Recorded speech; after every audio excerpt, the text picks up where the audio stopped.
terceira aula, e essa terceira aula, vamos dizer assim, ela termina um tópico aí do curso, que é o tópico relativo à Primeira República.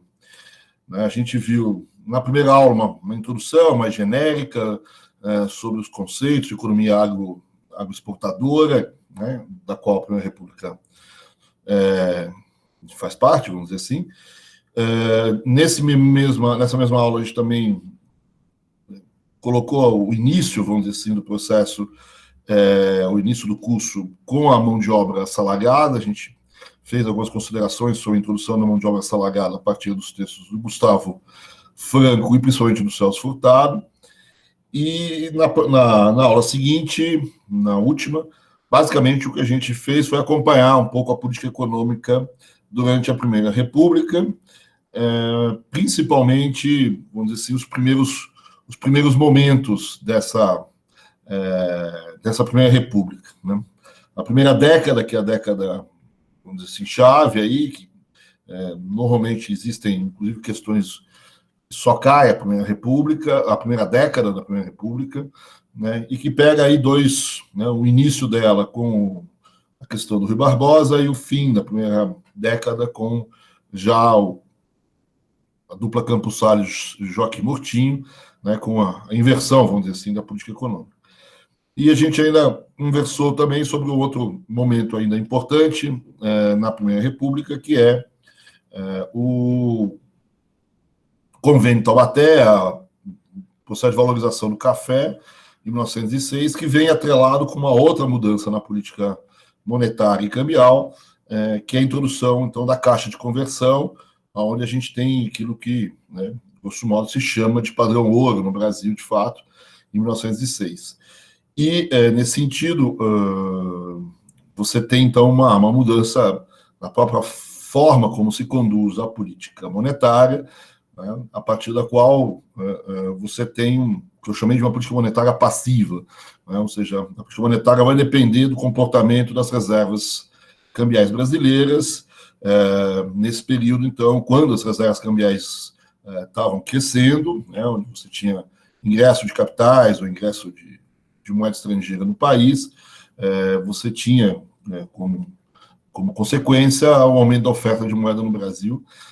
E, no final desse período, que cobre a Caixa de Conversão, que vai de 1906 até o começo da Primeira Guerra Mundial, né, já um pouco antes da Primeira Guerra Mundial, 1911, 12, certo? Você começa a ter inversão do balanço de pagamentos, e esse balanço de pagamentos, então, começa a ficar negativo, vamos dizer assim. Existe, então, a saída de capitais do país, e essa saída de capitais, então, inverte a política monetária, né? Mas, de qualquer maneira, você tem uma política monetária que a gente está chamando aqui de passiva, no sentido de que ela responde não exatamente a uma atitude discricionária por parte do ministro da Fazenda, vamos dizer assim, e passa a ser dependente, então, do comportamento do balanço de pagamentos e das reservas.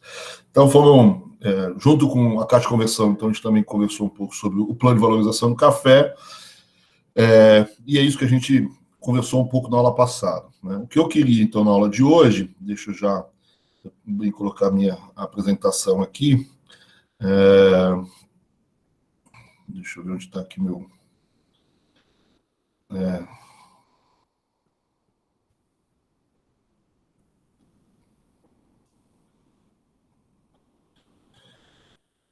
Deixa eu compartilhar a tela com vocês. Também mandei para vocês o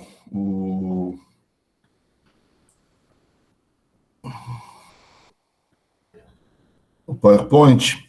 Então, o que eu queria conversar com vocês hoje, basicamente, é terminar essa aula sobre a Primeira República em termos de política econômica. Basicamente, o que a gente precisa conversar ainda é a Primeira Guerra Mundial, e pegar a década de 20. Como eu tinha dito na aula passada, a década de 20 eu vou, talvez, trabalhar de maneira um pouco mais superficial, não só porque cai menos, mas, na verdade, tem uma certa repetição em relação à sequência que a gente viu até agora, né? Um momento de câmbio flutuante, certo? Onde, num primeiro momento, esse câmbio flutuou no sentido de uma desvalorização cambial.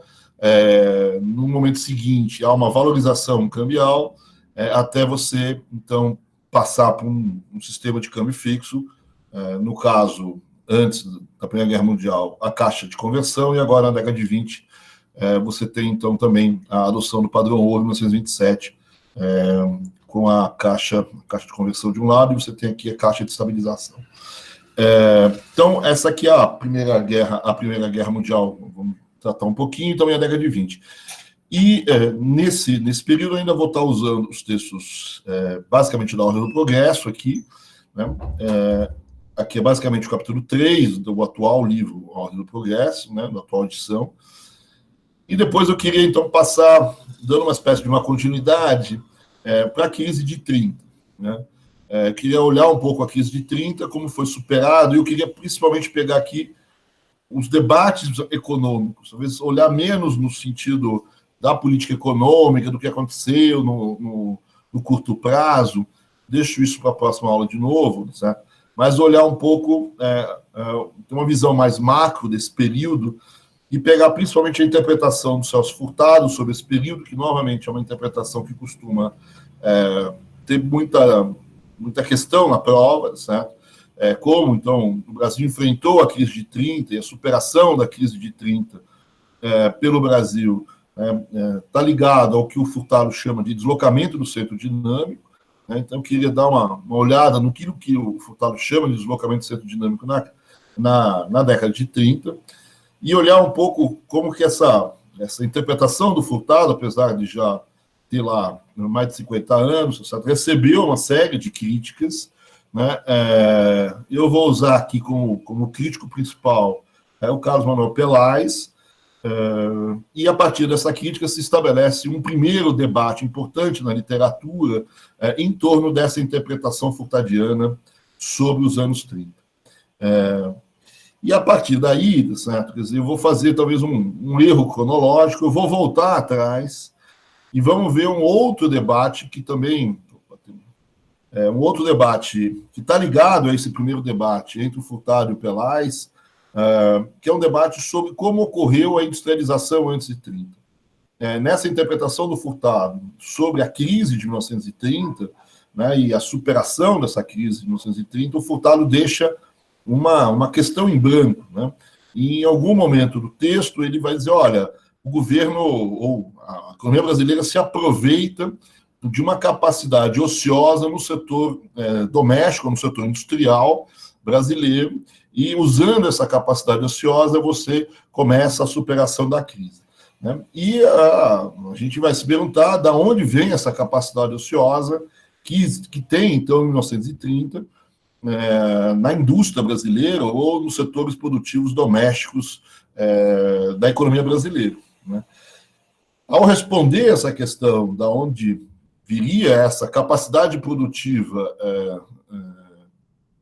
que era ociosa em 1930, né, se estabelece, então, um outro debate, né? Uma parte desse debate vai ser feito a posteriori dos textos do Furtado, algumas questões, alguns elementos desse debate já se fez anterior à interpretação do Furtado, mas, basicamente, se estabelece uma discussão sobre como se deu essa industrialização brasileira antes de 1930, no sentido de que você tem, justamente em 1930, uma certa capacidade ociosa, como diria Celso Furtado.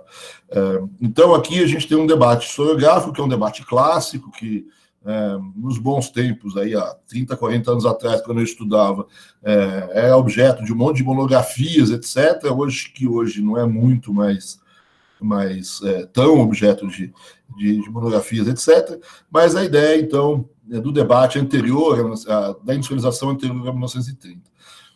Então, eu queria acompanhar hoje, grosso modo, esses dois grandes debates, né? Se der tempo, a gente comenta um pouco sobre algumas questões não historiográficas, vamos dizer assim, não no debate historiográfico, mas alguns pontos, vamos dizer assim, mais consensuais, né, e algumas características dessa industrialização anterior a 30. Para esses dois temas novos, vamos dizer assim, a crise de 30 e o debate do Peláez e do Furtado e do resto da literatura, assim como do debate sobre a industrialização anterior a 30, Tem muita literatura, tem muito texto, né? Tem os textos, obviamente, do debate, né? Tem o Furtado, obviamente, tem o Pelais, que talvez seja um texto mais incomum, vamos dizer assim, de ser utilizado, mas não é tão difícil de achar o texto do Pelais. Para o debate posterior a 30, vamos dizer assim, você também tem, talvez um dos textos mais importantes aqui é o texto do Warren Dean, Industrialização em São Paulo. Você tem todo o pessoal de Campinas, como autores importantes aqui, a tese do capitalismo tardio, do João Manuel, do Sérgio Silva, enfim, do Wilson Cano, que infelizmente nos deixou não muito tempo atrás, na última semana, vamos dizer assim. Então, você tem uma extensa literatura. Assim, seria obviamente ótimo que todo mundo pudesse ler todos os textos, etc, etc, etc. Mas eu acredito que esses dois debates eles estão muito bem resumidos e, vamos dizer assim, explicitados, e eu acho que para efeito da prova da ANPEC me parece bastante suficiente ler o texto do Wilson Suzigan. O Wilson Suzigan tem um livro chamado Indústria Brasileira. Esse livro saiu, no primeiro momento, pela editora Brasiliense, né? E hoje ela saiu pela UCITEC. E nesse livro, A Indústria Brasileira, o Suzigan, ele tem um texto, o primeiro capítulo, desculpa, que resume principalmente essa industrialização anterior a 30, esse debate, ele pega direto nisso, e depois, ao longo desse mesmo capítulo, ele vai fazer discussões sobre momentos da história da industrialização brasileira. E um desses momentos é justamente a crise de 30. E nesse momento ele toca a interpretação do Furtado e as críticas a essa interpretação furtadiana. Então eu acho que, como leitura mais resumida desses elementos todos, a gente poderia usar, então, o texto do Wilson Suzigan, né, o capítulo 1 do livro A Indústria Brasileira dele, que me parece bastante, apesar dela não estar, né, na literatura da ANPEC, né, ela não consta nos textos da ANPEC, eu acho que facilita bastante toda essa parte, ler o capítulo, para a gente não ter que ir às fontes originais, né, mesmo que as fontes originais fossem interessantes, enfim. Então, esse é um pouco o nosso objetivo, nosso percurso relativamente longo no dia de hoje. Vamos ver até onde a gente vai, também não queria cansar muito, qualquer coisa a gente completa na próxima aula aí, se não der tempo da gente ir até o final. Então, para a gente começar, vamos começar em relação ainda, tocar num ponto que a gente não terminou na aula passada, que era a política econômica durante a República Velha, ou a Primeira República, né, e pegar a questão da Primeira Guerra Mundial. No final, então, da aula passada, acho que a gente tinha chegado a dizer, certo, que um pouco antes da Primeira Guerra Mundial, a economia brasileira ele saiu de uma situação que é considerada uma situação meio anos de ouro da economia brasileira, que são os anos que vão, grosso modo, aí de 1906 a 1910, 12, enfim, por ali, certo? Esses 5, 6 anos que vão depois da introdução da Caixa de Conversão e da introdução da política de valorização do café, da primeira política de valorização do café, são considerados anos bastante positivos. Há uma farta entrada de capitais no Brasil, não só em função da própria política de valorização, né? A própria política de valorização traz capital para financiar o primeiro plano de valorização do café. O primeiro plano de valorização do café, então, tem as estocagens, o preço do café efetivamente sobe, né? Talvez não só em função dos estoques, mas também em função de algumas quebras de safra, né? E antes da guerra, o Brasil já consegue vender esses estoques que foram feitos durante o primeiro plano de valorização do café, e o Brasil entra na guerra sem nenhum, vamos dizer assim, nenhum passivo no sentido do plano de valorização do café. Então, os preços subiram, se vendeu os estoques que tinham sido feitos, grosso modo, tudo deu mais ou menos certo. Então, isso foi bastante favorável à situação de uma boa parte da cafeicultura, né? Por outro lado, a política monetária desse período, ela significa um grande afrouxamento em relação ao período anterior, né? A gente vinha com uma política monetária apertada desde a época do Joaquim Murtinho, e com a caixa de conversão e a introdução do câmbio fixo, e, vamos dizer assim, de um esquema de currency board, para você dizer assim, de certo, de padrão ouro, né? A ideia é que você passe a emitir moeda no Brasil, né? Os R$1.000 da caixa de conversão são emissões que estão relacionadas, então, a quanto de dinheiro entra e sai da caixa de conversão, e esses recursos que entram e que saem da caixa de conversão, basicamente, são recursos que vêm, né? Basicamente não, são recursos que vêm do balanço de pagamentos, né? E, nesse primeiro momento, o balanço de pagamentos é positivo, né? Ele é positivo. Na verdade, o Brasil ainda tem uma vantagem em relação ao funding que fez lá atrás. O principal da dívida ainda não está sendo pago nesse período de 1906, primeiros anos. O Brasil também, nesse período, não só o preço do café subiu, etc., o valor das exportações de café melhoraram, mas eu tenho a entrada também de um produto importante na pauta, que chegou a representar 1/4 da pauta, que é a borracha, né? Então, eu tenho entrada de capitais no sentido fluxo de capitais livres, tá certo? Eu tenho a caixa de conversão, o plano de valorização do café funcionando, eu tenho exportações indo mais ou menos bem com a entrada de um produto novo, relativamente novo, que é a borracha, que vai dar, vamos dizer assim, quase que 25% da pauta. Então, eu tenho um cenário positivo no balanço de pagamentos brasileiros até mais ou menos 1910, 1911. Né? E nesse cenário positivo, então, está entrando dinheiro, as reservas estão aumentando, aumenta a oferta de moeda também. Então, a política monetária é expansionista, mas, vamos dizer assim, de certa maneira, esse expansionismo tendo como lastro a ampliação das reservas. Então, as taxas de juros caem também nesse período, não é um período inflacionário, apesar de tudo, é um período, então, de crescimento econômico bastante razoável. Então, é um período meio mitológico, aí, positivo. Mas, com a inversão do balanço de pagamentos por volta de 1911, 1912, certo? Esse balanço de pagamentos vai invertendo, a gente também vai invertendo, então, a política monetária. Por que o balanço de pagamentos vai invertendo? Eu tenho 3 ou 4 razões para isso.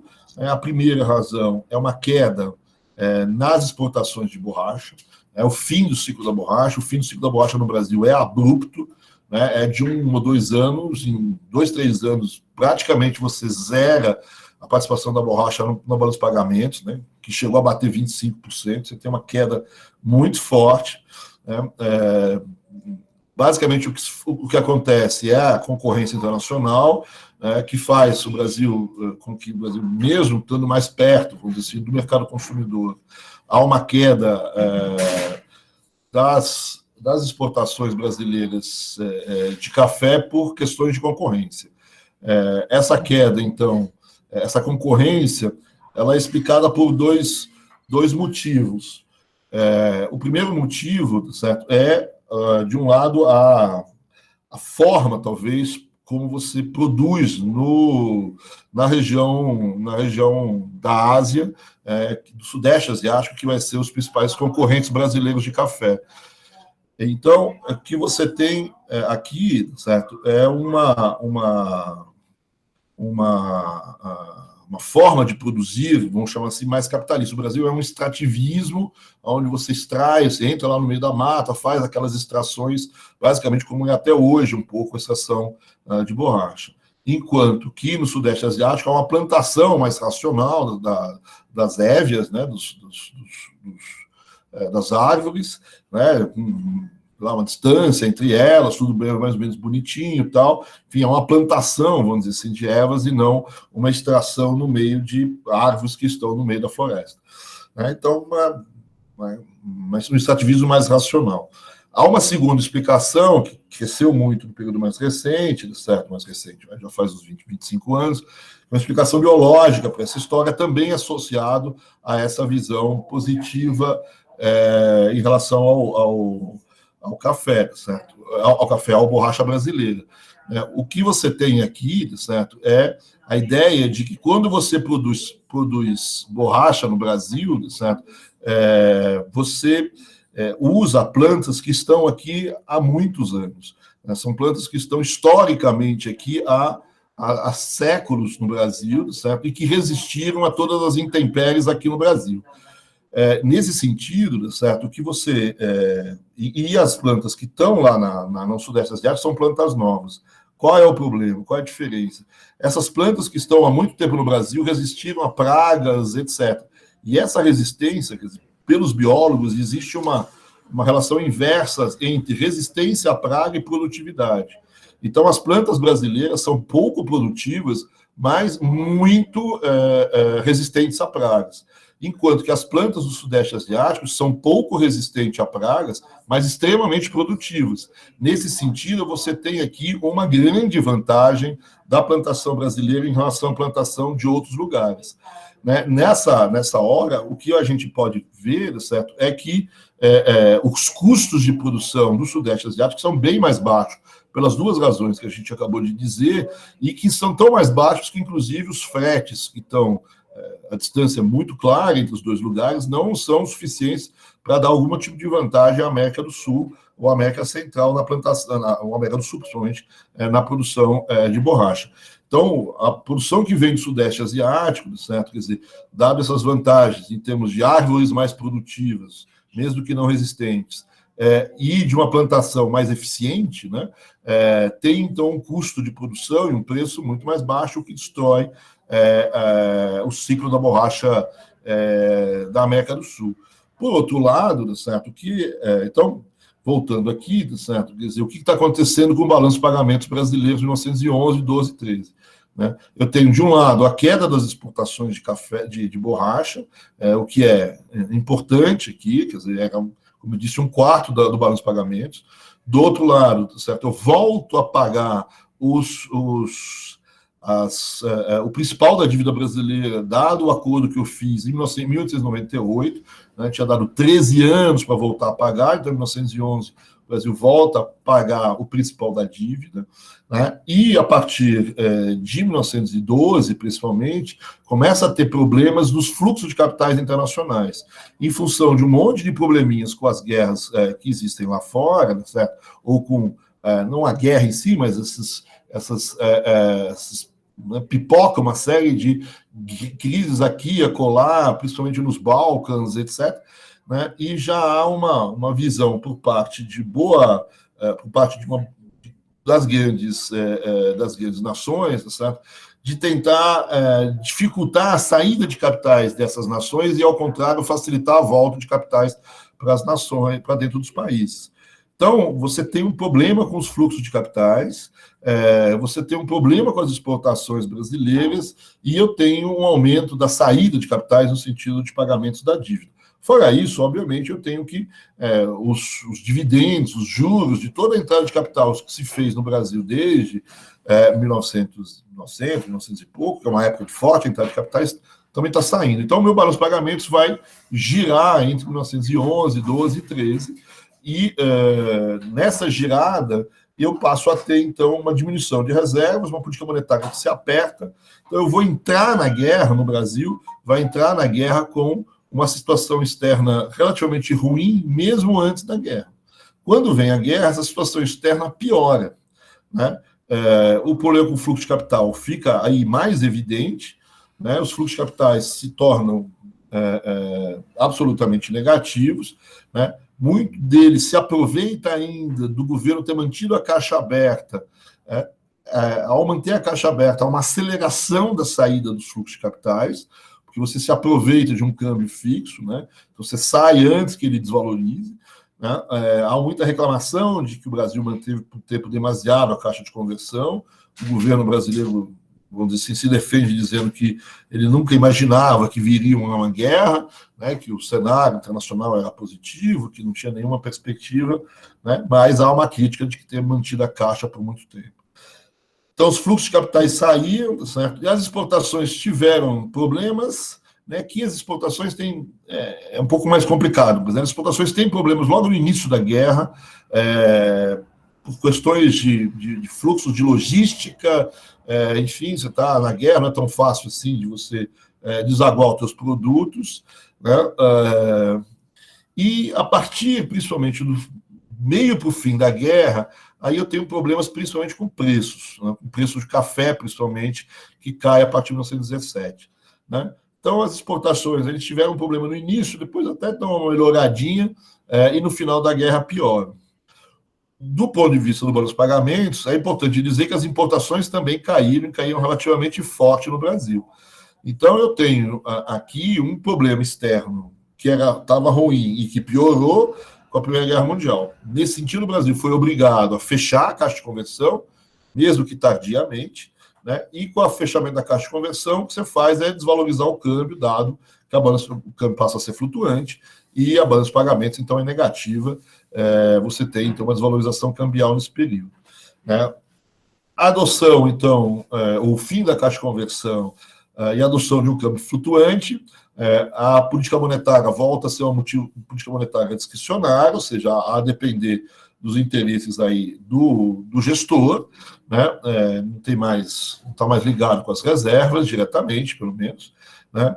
E o que vai acontecer é que você vai ter uma ampliação das emissões nesse momento, né? Mesmo que sejam emissões inconversíveis, você não converte há uma taxa fixa de câmbio, o R$ 1.000 à Libra ou às outras moedas, né?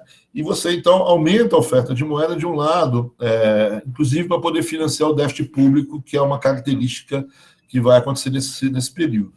Antes só da gente entrar nessa questão do setor público, ainda no lado externo, né, além do fim da Caixa, da modificação da política cambial no país, eu tenho, por outro lado, uma renegociação novamente da dívida. Né? Então, o Brasil tinha acabado de voltar a pagar o principal da dívida, né? É obrigado a fazer uma renegociação. Na verdade, não é só o Brasil, o mundo todo faz uma renegociação. Algumas pessoas dizem que não é exatamente uma renegociação meio que unilateral aqui, mas há um certo acordo do Brasil com os credores para fazer um segundo funding, à semelhança do primeiro funding. Então, na guerra, há um segundo funding novo. Né? Na guerra vai ter o segundo funding e vai ter também o segundo plano de valorização do café, mas são coisas diferentes. Esse segundo funding tem formato muito parecido com o primeiro funding, né? Você evita pagamentos no curto prazo, refunda toda a dívida numa nova dívida, que tem condições um pouco piores em termos de juros, de prazos finais de pagamentos do que a primeira, mas tem essa vantagem de ter uma certa carência em termos de pagamentos de juros e de principal no curto prazo, se bem que 13 anos não tem tanto curto prazo assim, mas vamos lá. Né? Então, em termos externos, eu tenho essa modificação da política cambial e, por outro lado, a questão dos empréstimos. E, então, voltando à questão orçamentária, o problema do fiscal é um problema que vai aparecer, você vai ter um déficit público no Brasil durante a guerra, né?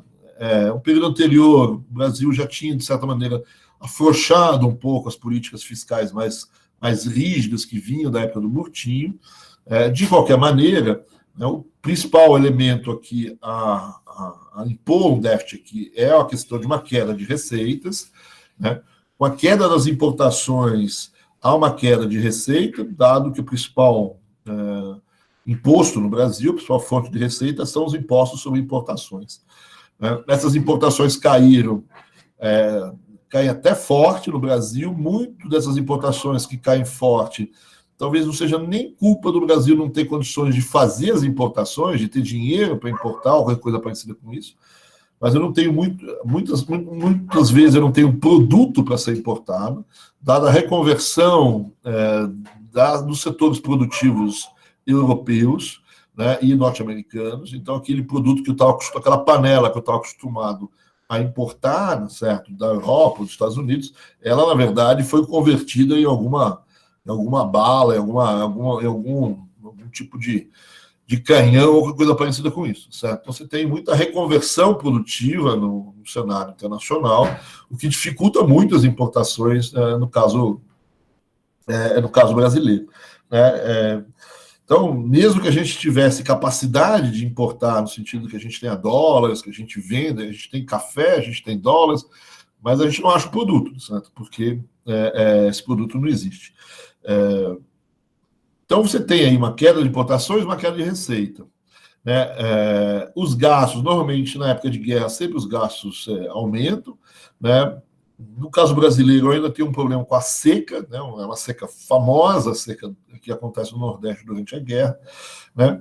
A desvalorização cambial também tem um efeito negativo sobre as dívidas do governo, dívida do própria dívida que está sendo negociada, que depois eu deixo de pagar, então isso dá uma aliviada. Né? Então, o que eu tenho aqui, certo? Quer dizer, é um gasto que aumenta em função de despesas com secas, e principalmente de despesas com infraestrutura, para deslocamento de tropa, etc. As receitas estão caindo. Há uma tentativa por parte do governo, isso é interessante, de reverter essa queda de importação, de receita, com alguns aumentos de impostos sobre atividades internas do país. Né? Uma transferência de impostos sobre atividades externas, que é o imposto sobre importação, para impostos sobre atividades internas, que são os impostos sobre consumo e sobre renda. Né? O imposto de renda ainda não existe no Brasil, então não é o caso nesse momento, isso vai ser uma característica da Segunda Guerra Mundial, mas nessa Primeira Guerra Mundial, o imposto sobre consumo, certo? Os impostos sobre consumo já existem, alguns deles, e é uma tentativa de aumentar esses impostos para tentar compensar a queda dos impostos sobre importações. Isso vai acontecer, mas não vai reverter completamente o déficit, né? Não vai ser suficiente. Né? E logo depois da guerra, esse imposto sobre consumo vai voltar atrás. Então, há um aumento de impostos internos sobre consumo, mas é um aumento transitório e não suficiente para diminuir o déficit público. Então, o déficit, você tem aí uma situação e ele, grosso modo, é financiado via de modo inflacionário, via emissão de moeda. Se você olhar com cuidado os dados, tal, muitas vezes você vai olhar e falar, mas tem títulos, tem lançamento de títulos públicos, tal. São títulos, é verdade, certo? Tem algumas coisas do tipo, dê dinheiro, dê ouro para o Brasil, que nós estamos em guerra, não sei o quê, o que é pouco significativo do ponto de vista dos valores, e você tem efetivamente alguns títulos, mas esses títulos, eles têm cláusulas que permitem aos detentores desses títulos transformar esse título, vamos dizer assim, em poder de compra. Né? Então, não é um título no sentido puro da palavra título. Então, ele pode ser usado para pagar impostos, ele pode ser usado para pagar determinadas transações. Então, é um título, porque rende juros, talvez, tá certo? Quer dizer, mas, e não são juros tão altos assim, mas é um título que tem uma característica muito forte como de moeda. Né? Então, você tem um aumento da oferta de moeda de fato e tem um aumento da oferta desses títulos que têm características meio peculiares, vamos dizer assim. Né? E que, no sentido de pressionar a oferta de moeda no sentido inflacionário, ele também tem a mesma função. E esse é o grande problema durante a inflação no Brasil, a questão inflacionária. A inflação é forte durante a crise, durante a guerra, talvez o principal elemento, o principal problema do Brasil durante a guerra, a elevação dos preços, que se dá por conta do câmbio, que se dá por conta da questão fiscal e monetária, que a gente acabou de ver, né? E que se dá também, certo? A gente não pode deixar de notar, pela ausência de produtos no Brasil. Né? A gente vive uma situação de carência. Né? É um momento ímpar na história brasileira. O Brasil não tem nenhum problema produtivo, certo? Quer dizer, por mais que tenha tido, talvez, ali uma outra queda na produção de café por conta de geada ou coisa parecida com isso, né? Ou algum bichinho qualquer ali, né? Na verdade, o parque produtivo brasileiro não sofre nenhum transtorno em relação à guerra. Tem lá, talvez, mais alguns navios que faziam transporte que tiveram algum problema, certo? Mas longe da gente ter uma base produtiva problemática, certo? E, por outro lado, a gente tem dificuldades gigantescas para satisfazer as nossas necessidades de consumo, e alguns, inclusive, básicas, certo? Quer dizer, a gente não tem dificuldade de importar trigo, né? A gente tem dificuldade do bom trigo para fazer o bom pãozinho e, principalmente, a boa macarronada, certo? Então, aqui, certo? Se você olha, um dos movimentos importantes durante a guerra é uma greve, o Brasil tem uma greve de 1917, talvez uma das maiores greves da história do movimento trabalhista brasileiro, né? E os cartazes da guerra, além, né, de questões trabalhistas, de salário, enfim, né, um monte de cartazes durante a guerra pedindo para o governo brasileiro congelar o preço do pão. Né? Então, você vê o problema dos preços e a relação dos preços com essa carência, com essa falta de produto, certo? Então, eu tenho uma questão inflacionária que, obviamente, tem as questões tradicionais aí, né? Déficit públicos financiado inflacionariamente, tem a questão, óbvio, da desvalorização cambial, mas, por outro lado, a gente também tem aqui um problema de falta, né, de falta de produtos. Então, tem uma questão, vamos dizer assim, real aí no lado inflacionário. A inflação aqui é um fenômeno monetário em parte, mas provavelmente também tem alguns aspectos reais nessa questão inflacionária. Enfim, esse é o grande pepino aqui da guerra, a questão inflacionária, né, e, né, para um governo, inclusive, mais ortodoxo, se a questão monetária, você não conseguiu impor uma política monetária, né? Você tem 2 ministros da Fazenda durante a guerra que são pessoas duras do ponto de vista de política monetária. Tem textos muito, muito contundentes que demonstram que essas pessoas são defensores de uma ortodoxia muito forte, que é o Antônio Carlos, que depois vem a ser governador de Minas Gerais, né? E o Pandiaca Lógeras. São 2 ministros da Fazenda durante a guerra e que, nos seus relatórios, dizem: olha, gostaríamos muito de ter uma política monetária mais austera, mas não conseguimos, dado a situação ímpar, né, heterodoxa que a gente vive. Então, dessa maneira, a política fiscal e monetária são conduzidas, de certa maneira, de forma heterodoxa, o que também é uma explicação para a inflação. Mais 2 questões ainda em relação à guerra. A primeira, sobre a industrialização, a gente talvez vê melhor um pouco mais tarde, certo? Mas a industrialização no período também é objeto de uma certa controvérsia, né? Há uma visão, principalmente do Roberto Simonsen, que aponta que a guerra é um momento de industrialização, né, que dá muita força à chamada teoria das vantagens dos choques adversos, né? Agora, quando a gente olha a guerra, a gente vai ver que os dados de crescimento da indústria não são tão claros assim, a ponto de Warren Dean inverter a afirmação do Robert Simonsen, né? Então, 2 coisas em relação aqui, depois a gente talvez fale mais sobre isso mais para frente. A primeira coisa o que a gente entende por industrialização. Eu acho uma boa discussão, uma boa parte da discussão sobre industrialização no Brasil nesse período é o que a gente está chamando de industrialização. É aumento da produção industrial ou aumento dos investimentos no setor industrial, aumento da capacidade produtiva na indústria, né? Então, são 2 coisas diferentes, né? O Warren Dean está olhando capacidade industrial, está olhando investimento na indústria. Então, ele tem certa dose de razão de que não há tantos investimentos no setor industrial, a não ser, talvez, em um ou outro setor. Quando a gente olha a produção industrial, a gente vê que há um aumento em certos setores, como diria o Roberto Simonsen. Então, depende daquilo que você olha, né? Então, há um certo aumento da produção industrial, até por conta desse efeito da guerra, de que dificulta as importações, tem uma certa proteção, então, à produção industrial, que substitui um pouco essas importações que antes a gente fazia normalmente. Então, há um crescimento da produção industrial até um certo ponto, né? Mas quando a gente olha dados de investimento, eles não são tão claros assim. E o segundo ponto a gente chamar atenção é que esse crescimento mesmo da produção industrial, ele tem que olhar um pouco as datas, né? O início da guerra não há um crescimento muito forte da produção e nem no final, né? Aí eu tenho um problema com matérias-primas, muitas vezes, né? Então, no início da guerra, eu tenho dificuldade de rearticular, vamos dizer assim, o abastecimento brasileiro e as matérias-primas para esse abastecimento. E no final da guerra, eu também tenho dificuldades com isso, certo? Desculpa. No final da guerra, eu tenho dificuldade com um outro problema, não tem nada a ver com matéria-prima.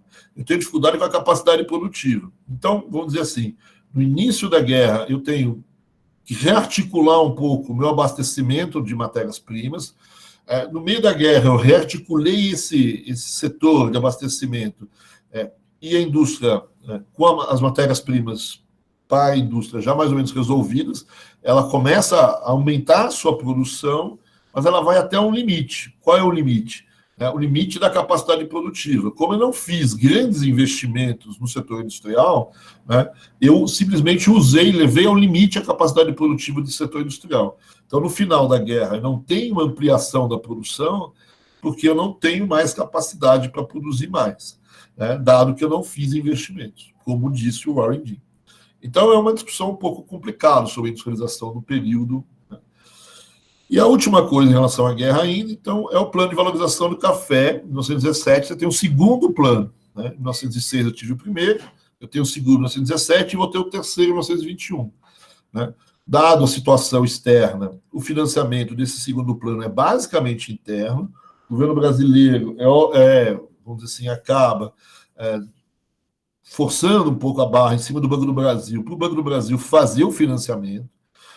Vai fazer um pouco de troca de chumbo com títulos, etc., mas é um financiamento basicamente feito dentro do Brasil e, em boa parte, feito com alguma expansão monetária por conta da atuação do Banco do Brasil.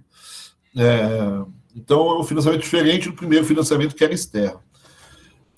Esse segundo financiamento, então, ele tem uma característica diferente do primeiro, também no sentido de que não há mais nenhum tipo de controle sobre a oferta. Se vocês lembrarem do primeiro plano de valorização, ainda tem uma tentativa de colocar impostos sobre novos plantios de café, que agora não existem mais, nem no segundo, nem no terceiro, nem nunca mais. Só existiu isso no primeiro. Então, não há qualquer controle sobre a oferta de café. Então, você estocou e deixou o pessoal plantar café à vontade. E, de novo, no curto prazo, deu certo. Deu certo porque há uma estocagem, é feita internamente, é feita com financiamento interno, e em 1918 tive a sorte, o azar, enfim, de ter uma nova geada de café.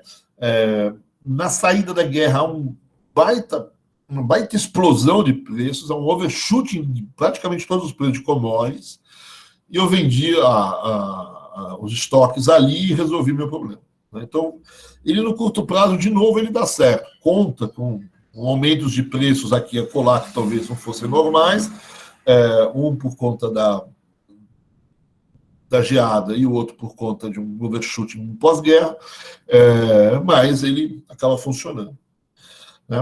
Então, essa é um pouco a situação da guerra.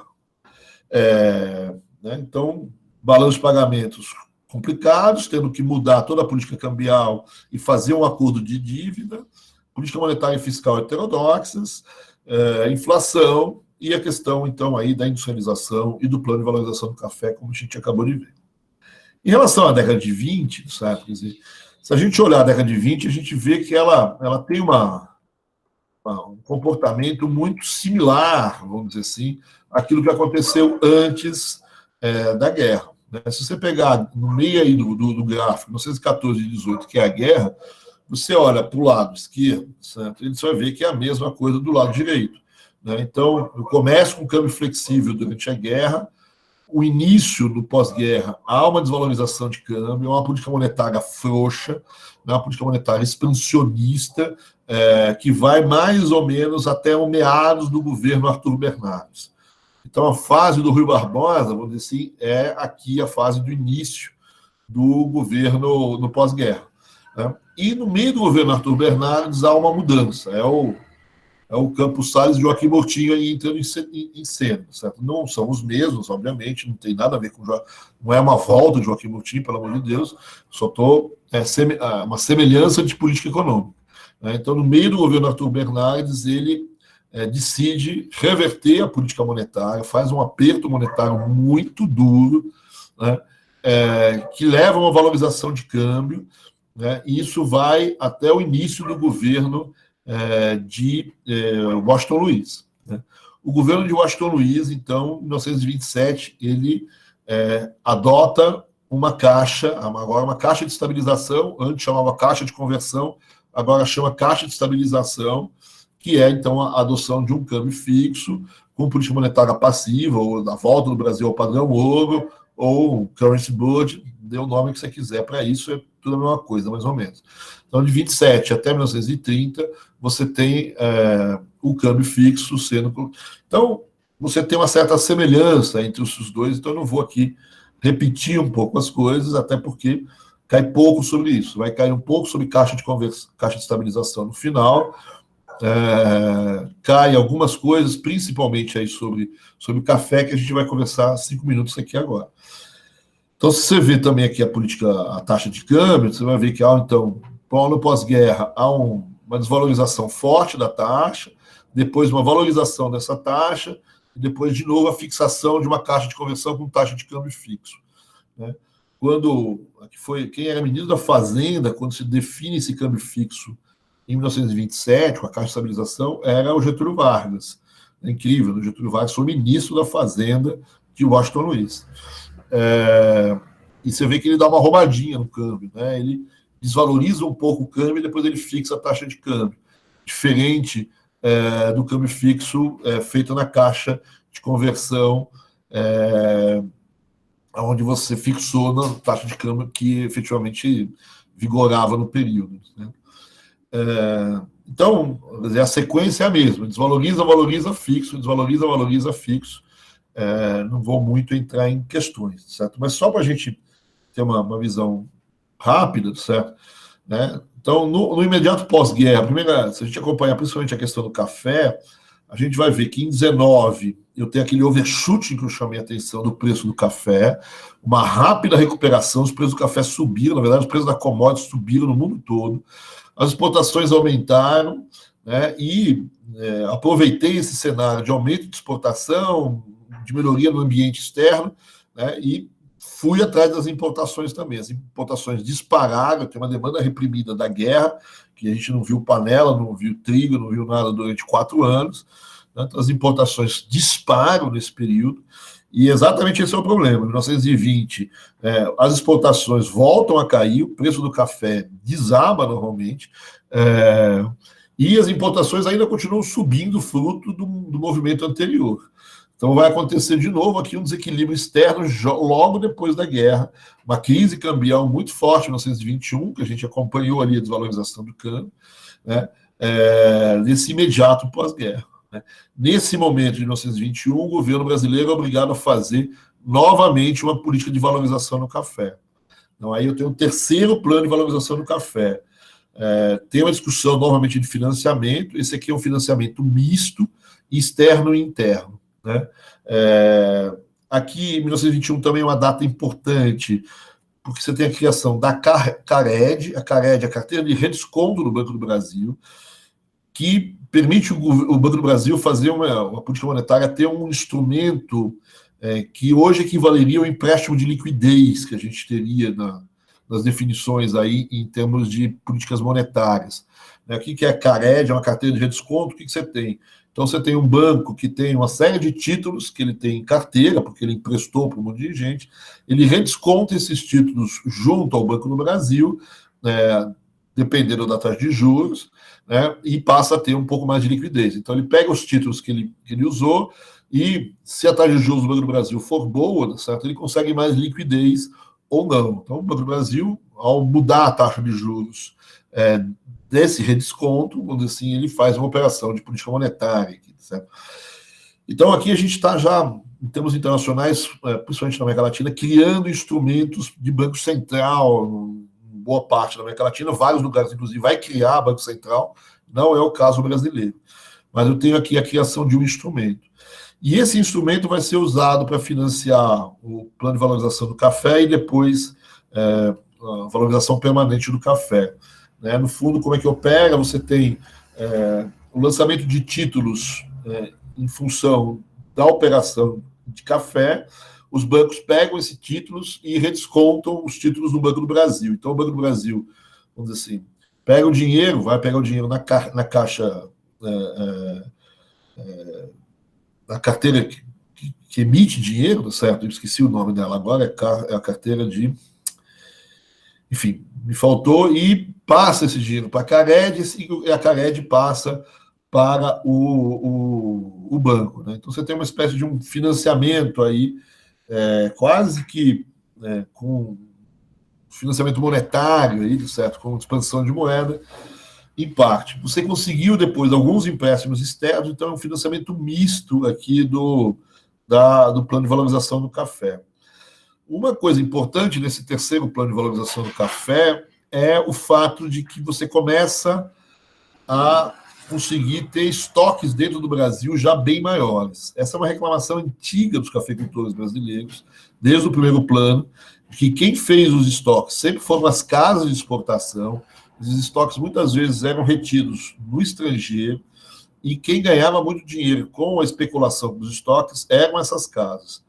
E que parte do aumento do preço do café era perdido por parte dos produtores brasileiros por conta desse uso dos estoques. Então, a partir de agora, por que você não estocava no Brasil antes? Porque não tinha armazéns, basicamente, não tinha condições de estocar. Então, nesse período, você vai construindo armazéns, aqueles armazéns que estão em volta das estradas de ferro, principalmente nos pontos de entroncamento ou junto ao Porto de Santos, né? E alguns lugares, inclusive nas próprias fazendas de café. Então, você começa a reter os estoques no Brasil e começa a diminuir a importância nessa especulação das casas de exportação. O que vai deixar as casas de exportação relativamente nervosas e bravas, né? E elas não vão mais ser tão favoráveis assim como foram no início a esses planos de valorização do café. Isso vai dar um problema sério em termos internacionais. Muitas casas ficam bravas com essa internalização do processo e vão apoiar, por exemplo, medidas do governo norte-americano que reclama dessas medidas brasileiras que são medidas anticoncorrenciais, enfim, vai reclamar lá se existisse, né, na Organização Internacional do Comércio, então vai abrir um painel contra o Brasil nessa história. O que a gente tem aqui, certo? Então, é uma diminuição da ligação positiva que existia entre as casas de exportações estrangeiras e as políticas de valorização do café. E, nesse momento, a importância que você tem desse conflito é que, muitas vezes, essas casas de exportação elas podem procurar novos clientes, né? Fazer novos acordos com outros produtores. E é nessa hora que alguns produtores externos, né, Colômbia, América Central, México e outros lugares, se aproveitam e passam a ter uma coisa que eles não tinham, certo? Que era justamente canais de distribuição do café no exterior.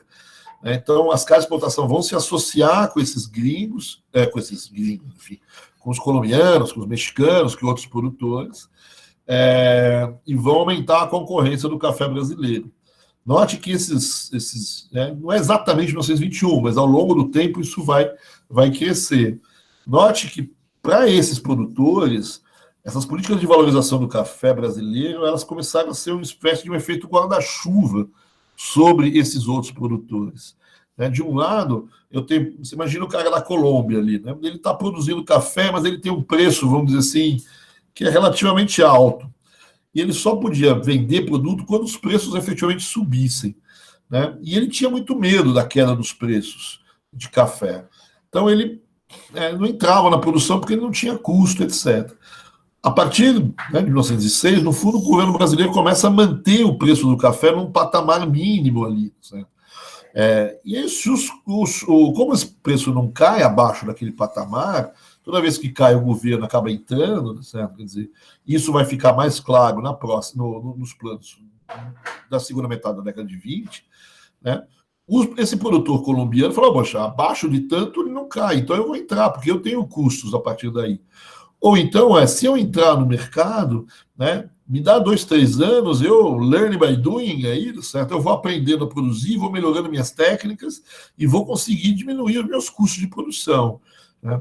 Então, os outros países começaram a entrar nesse mercado, o governo brasileiro manteve um preço mínimo, né? Então tem um preço-alvo para esses produtores e tem essa briga com as casas de exportação brasileiras, as casas de exportações europeias e norte-americanas, que acabam, vamos dizer assim, também indo buscar novos parceiros e vão encontrar. Então, a década de 20 vai significar no Brasil o terceiro plano de valorização do café logo no início, e a gente vai ver daqui a pouquinho, a partir de 1924, um plano de valorização permanente do café.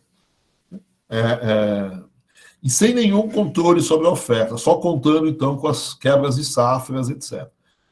Então, a expansão do café no Brasil vai continuar existindo e a gente vai ter aí um crescimento, ainda não é gigantesco, certo? Mas começa a aparecer um pouco produtores externos que começam a atrapalhar um pouco a nossa situação monopolística no mercado. Assim, né? Então, esse é o início da década de 20, certo? Quer dizer, o governo Arthur Bernardes, então, ele tem duas mudanças, como a gente disse, né? De um lado, uma mudança na política monetária e fiscal. Em 1924, a política passa a ser fortemente ortodoxa e a gente tem um choque recessivo a partir de 24. Né? E esse mesmo ano, de 1924, há uma mudança, então, no café. Você passa a ter uma defesa permanente do café. Né? Então, antes eu tinha planos que vinham, né? Eles se encerravam por eles mesmos. Né? O primeiro, o segundo e o terceiro planos, todos eles estocavam e vendiam. Né? Então, a partir de agora, você vai ter estoques permanentes regulando o preço do café. Né? Toda vez que o preço do café começa a cair, eu aumento meus estoques. Né? Se o preço do café começa a subir, eu dou uma esvaziada. Né? Uma coisa importante é que eu tenho aqui uma estadualização do processo. Isso é uma coisa que às vezes cai na prova. Né? O café, essa política de defesa permanente do café é feita basicamente pelo Instituto do Café de São Paulo, né? Que vai manter esses armazéns reguladores e vai fazer essa política de defesa. Né? Essa política de defesa é cada vez mais complicada porque o aumento da oferta é muito grande. Né? Não tenho mais tantas vezes assim a queda da produção por algum tipo de choque. Às vezes tem um pouco em algumas regiões, por algum tipo de geada, etc. E eu tenho dificuldade de financiar também essa história, não é tão simples assim. Né? Então, vai se segurando esse processo, né, aumentando a produção, contando, né, a década de 20 é um período de crescimento na Europa nem tanto, mas principalmente nos Estados Unidos, um período de forte crescimento nos Estados Unidos, então contando muito com o crescimento das vendas para os Estados Unidos, mas por mais que os Estados Unidos cresçam, né, vai ficar claro que a demanda por café norte-americano vai crescer, né, acompanhando o crescimento norte-americano, mas vai ficar claro também que a necessidade do café em relação à de renda do café é menor do que né? O crescimento da demanda norte-americana por café, ela não acompanha o crescimento da renda dos Estados Unidos, certo?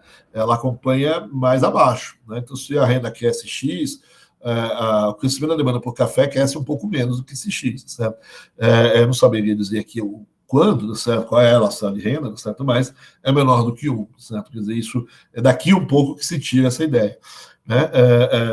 De que os preços, a oferta, vamos dizer assim, de café, talvez cresça num ritmo, certo? Quer dizer, que se conte muito com o aumento da demanda, esse aumento da demanda existe, não é pouco, né? Mas não é tão grande assim quanto o aumento da renda nos outros países. Então, eu tenho um aumento da renda, eu tenho um aumento da demanda de café, mas eu vou ter, no final, a gente vai perceber um aumento muito mais vertiginoso da oferta do que da demanda.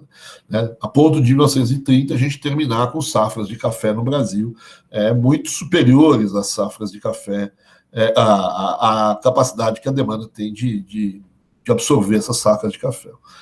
E essa é uma questão importante, então, na defesa do café, separar esses momentos. Né?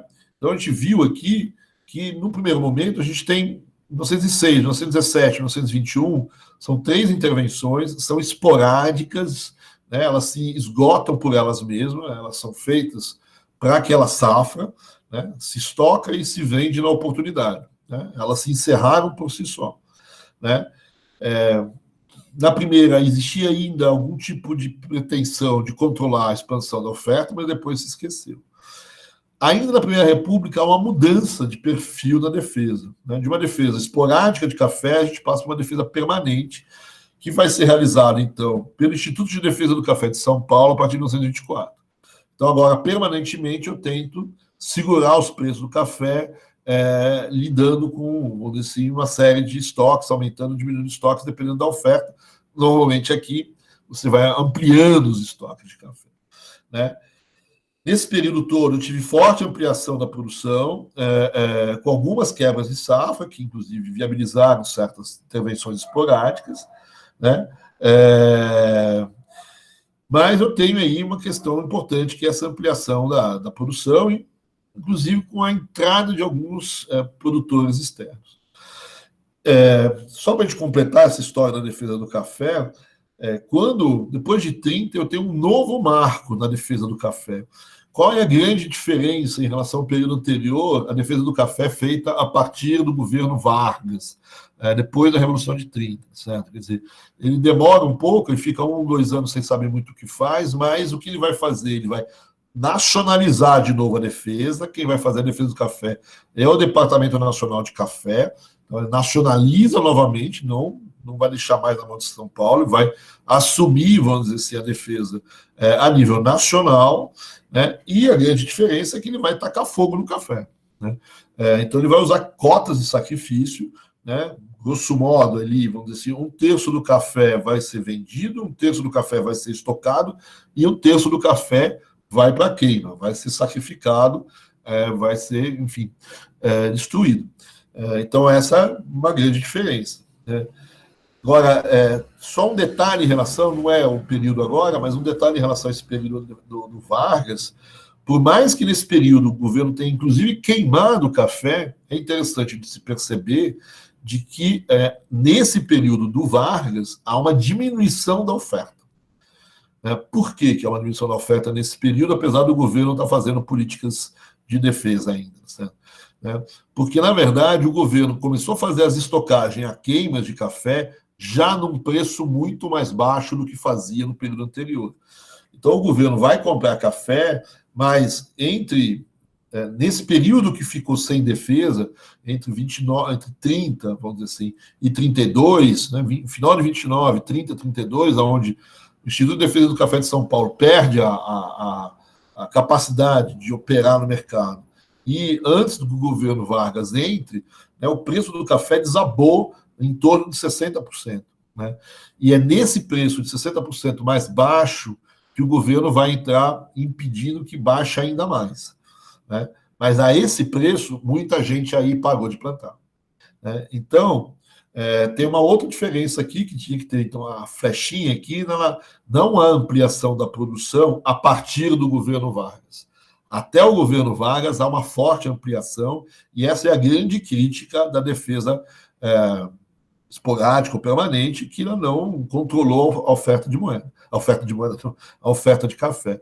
Mas, durante o governo Vargas, apesar de você ter levado ao extremo a política de defesa com cotas de sacrifício, né, essas cotas foram feitas, vamos dizer assim, no limite. Né? Então, só alguns produtores efetivamente eficientes mantiveram as suas produções. Você vai perceber durante os anos, tá certo?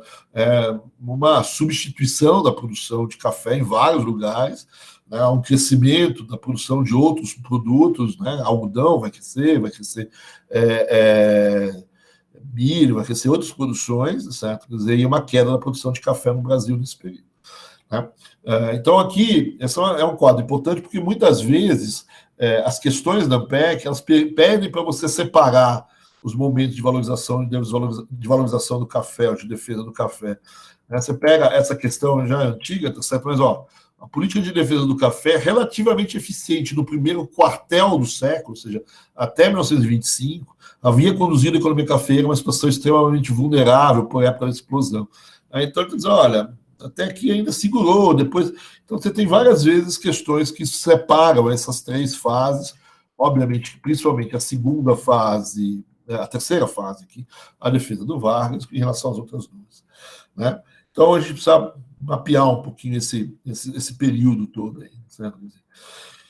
Só para terminar aqui a década de 20, então, ainda no último governo, Washington Luiz Então, o que vai ter no governo Schultz de diferente é a adoção, então, da Caixa de Estabilização, né, uma certa sacaneada ali, vamos dizer assim, no câmbio, desvalorizou um pouco antes, fixou a taxa de câmbio num patamar um pouquinho mais desvalorizado, e você tem, então, de novo, a volta do Brasil ao padrão ouro, em 1927, né, e vai funcionar mais ou menos como o primeiro. Enquanto o balanço de pagamentos é positivo, beleza.